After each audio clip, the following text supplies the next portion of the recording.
ఇక అమరావతి సాక్షిగా ప్రధాని మోడీ 18 ప్రాజెక్టులకు శంకుస్థాపన చేయనున్నారు. ప్రధానంగా పునర్నిర్మాణ పనులను ప్రతిబింబించేలా పైలాన్ ఆవిష్కరించనున్నారు.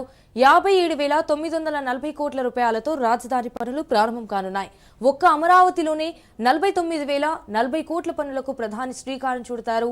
అదేవిధంగా 8,000 కోట్ల విలువైన కేంద్ర ప్రాజెక్టులను ప్రారంభించారు. అయితే నాగాయలంకలో మిసైల్ టెస్టు రేంజ్ ను కూడా ప్రారంభించనున్నారు ప్రధాని మోదీ.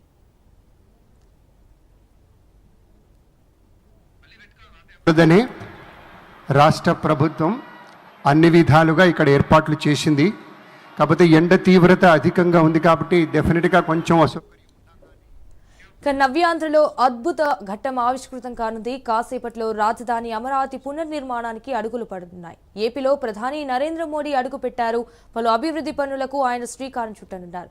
సంపద సృష్టితో రాష్ట్రానికి అమరావతి చోదక శక్తిగా నిలుస్తోందన్నారు సీఎం చంద్రబాబు. చేసేటువంటి రీతిలో మన యొక్క చర్యల ద్వారా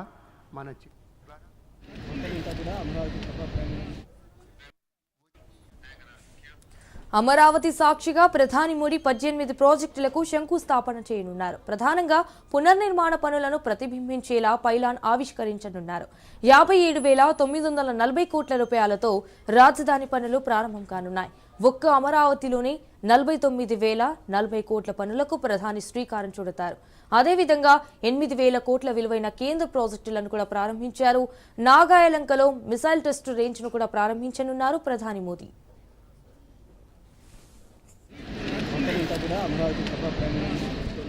అమరావతి పునర్నిర్మాణానికి సంబంధించి ఏదైతే ఈరోజు జరగబోతున్న కార్యక్రమం, ఈ కార్యక్రమానికి ప్రధాని అటెండ్ అయింది. అక్కడ హెలికాప్టర్లో ఆయనతో పాటు అంతా కూడా అమరావతి సభా ప్రాంగణం తీసుకొస్తున్నారు. అయితే అమరావతి పునర్నిర్మాణానికి సంబంధించి ఏదైతే ఈరోజు జరగబోతున్న కార్యక్రమం, ఈ కార్యక్రమానికి ప్రధాని అటెండ్ అయింది. అక్కడ హెలికాప్టర్లో ఆయనతో పాటు అంతా కూడా అమరావతి సభా ప్రాంగణం తీసుకొస్తున్నారు. అయితే అమరావతి పునర్నిర్మాణానికి సంబంధించి ఏదైతే ఇక నవ్యాంధ్రలో అద్భుత ఘట్టం ఆవిష్కృతం కానుంది. కాసేపట్లో రాజధాని అమరావతి పునర్నిర్మాణానికి అడుగులు పడనున్నాయి. ఏపీలో ప్రధాని నరేంద్ర మోడీ అడుగు పెట్టారు. అయితే పలు అభివృద్ధి పనులకు ఆయన శ్రీకారం చుట్టనున్నారు. సంపద సృష్టితో రాష్ట్రానికి అమరావతి చోదక శక్తిగా నిలుస్తోందన్నారు సీఎం చంద్రబాబు.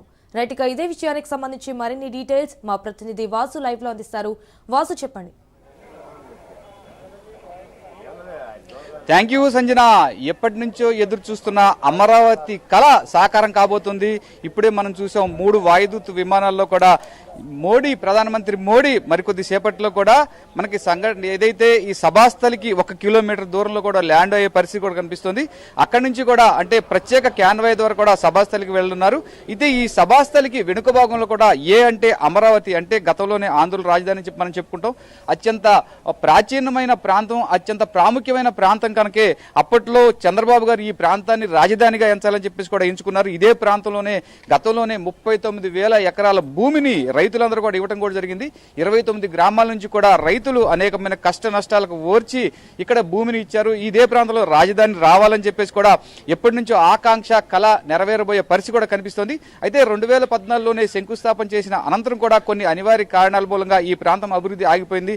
మరలా గతంలో మోడీ గారు ఇదే ప్రాంతంలోకి వచ్చి ఇక్కడికే వచ్చి ఈ అమరావతికి శంకుస్థాపన చేశారు. మరలా తిరిగి ఆ ప్రాజెక్టులన్నీ ఆగిపోవడంతో కూడా పునః శంకుస్థాపన మరికొద్ది సేపట్లో ప్రారంభం కానుంది. మనకి అమరావతి రాజధానిగా ఉండాలని చెప్పేసి కూడా ఈ అమరావతి ప్రపంచానికి తలమానికంగా ఉండాలని, అభివృద్ధి చెందుతున్న దేశాలతో పోటీపడి ఈ అమరావతిని కూడా అభివృద్ధి చెందించాలని చెప్పేసి కూడా చంద్రబాబు గారి సంకల్పం. ఈ సంకల్పం మేరకు ఎప్పటి నుంచో కూడా ఎదురు చూస్తున్న పునః ప్రతిష్ఠ కార్యక్రమం కూడా మరలా ఈ రోజు నుంచి ప్రారంభం కానుంది. అయితే ప్రధానంగా నరేంద్ర మోడీ కొద్దిసేపట్లో కూడా అక్కడికి దిగి అక్కడి నుంచి రోడ్డు మార్గంలో క్యాన్వే ద్వారా కూడా వెళ్తున్నారు. అంటే ఈ మార్గం వెంబటి ఏదైతే ఈ అమరావతికి చెందింది, ఆంధ్రప్రదేశ్ చెందింది, రకరకాల సంస్కృతులు, కళా సంస్కృతులు, భిన్న సంస్కృతులు ఆయనకి ఎదురుగా వచ్చేటట్లుగా పూర్తిగా ఇక్కడ సంస్కృతి సాంప్రదాయాలతో అమరావతి పూర్ణకుంభంతో కూడా మోడీ గారికి స్వాగతం పలుకున్నారు. అక్కడి నుంచి కూడా మోడీ గారు అనే ప్రత్యేకంగా ఏర్పాటు చేసిన పైలాన్ ద్వారా కూడా ఈ కార్యక్రమానికి శ్రీకారం చుట్టనున్నారు. లక్షల కోట్ల పనులతో కూడా ఈ కార్యక్రమం ప్రారంభం కానుంది సంజన.